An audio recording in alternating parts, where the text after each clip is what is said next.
Hi, my name is Aisha Jost, and this is my Lope talk. So starting with traditional approach to teaching, this approach is more of a direct and explicit style of providing students with information. It's really just giving the students the facts and the content with less questioning. So this approach related to case 1 of the classroom vignettes. In this case, Miss Sheridan gives very direct answers to the question. After asking the question to her students and having a couple of them answer, she gives them the correct answer and explains why that's the correct answer. There's less room for exploration as she gives these direct answers and doesn't let the students wonder / try or explore as much to figure out the answers on their own. This is also shown when she's using the manipulatives and tells them exactly what each item represents instead of having them figure that out for their own by making connections based off of what they already know. The inquiry-based approach to teaching is much more evident in case 2 of the classroom vignettes, but inquiry-based learning is focusing on questioning and exploration in order to find the answers. So it's less directly giving students the answers and really putting it in their hands to explore and figure it out for themselves through questioning.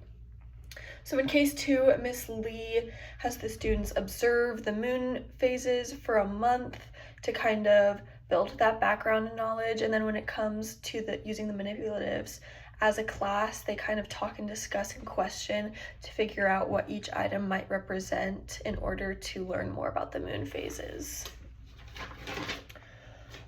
Some research-based effective strategies for teaching science.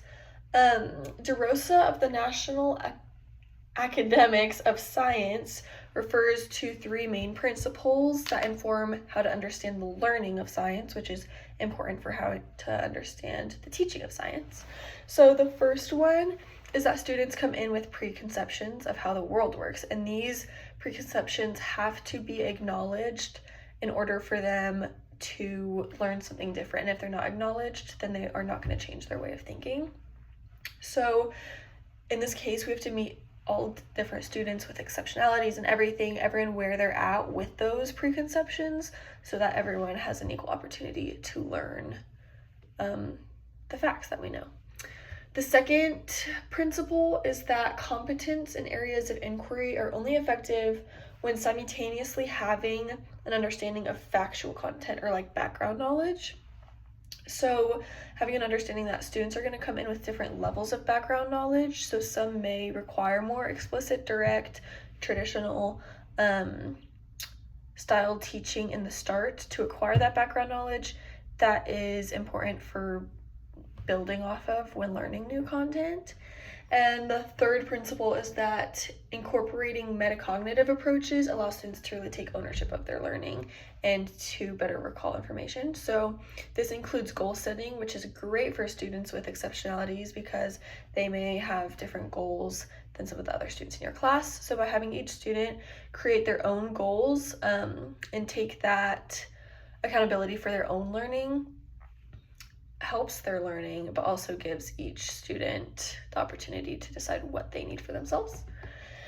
And then the theory of constructivism, this is a teaching approach in which students are meant to contribute their own background knowledge of a topic, or to construct their own knowledge of a topic using background knowledge, observation, experimentation, and questioning instead of just passively receiving the information like you would in a more traditional approach.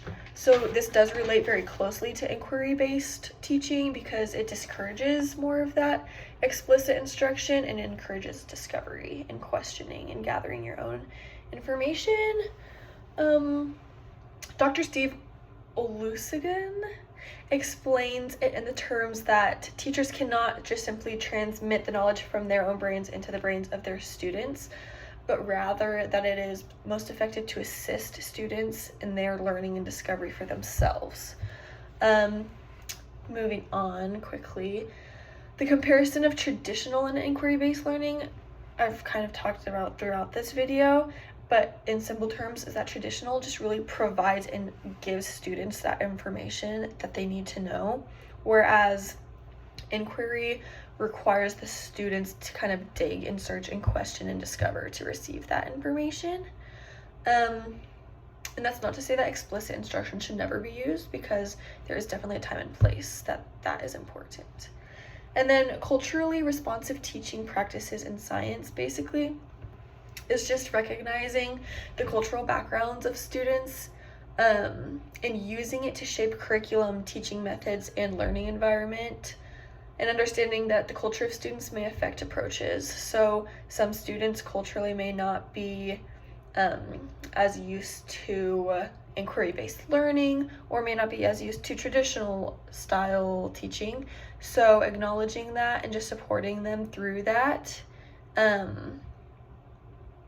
And that some students may grow up in cultures where it may not be as common to be curious about science. So taking that into consideration in your teaching.